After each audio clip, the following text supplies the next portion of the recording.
কুড়িগ্রামের ভঙ্গমারী উপজেলার দিয়াডাঙ্গা সীমান্তে বাংলাদেশ সীমান্তরক্ষী বাহিনী বিজিবির ধাওয়ায় অস্ত্র ও গোলাবারুদ ফেলে ভারতে পালিয়েছে পাচারকারীরা।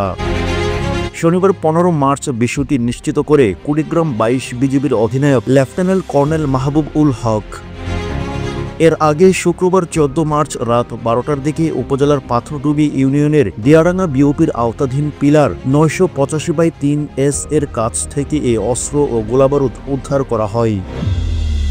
বিজিবি সূত্র জানায়, শুক্রবার রাতে গোপন সংবাদের ভিত্তিতে কুড়িগ্রাম 22 বিজিবি ব্যাটালিয়নের অধিনায়ক লেফটেন্যান্ট কর্নেল মোহাম্মদ মাহবুব উল হকের নেতৃত্বে ব্যাটালিয়ন সদর এবং দিয়াডাঙ্গা বিওপির 19 সদস্যের বিশেষ টহল দল গোপনে অবস্থান নেন।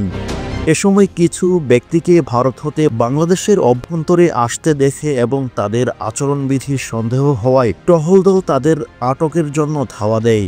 এতে মালামাল ফেলে ভারতের অভ্যন্তরে দৌড়ে পালিয়ে যান ওইসব পাচারকারী ব্যক্তিরা। টহল দল উক্ত স্থানে তল্লাশি চালিয়ে 8,26,200 টাকার মূল্যের মালিকবিহীন অস্ত্র ও গুলি এবং মোটরসাইকেল উদ্ধার করে বিজিবি।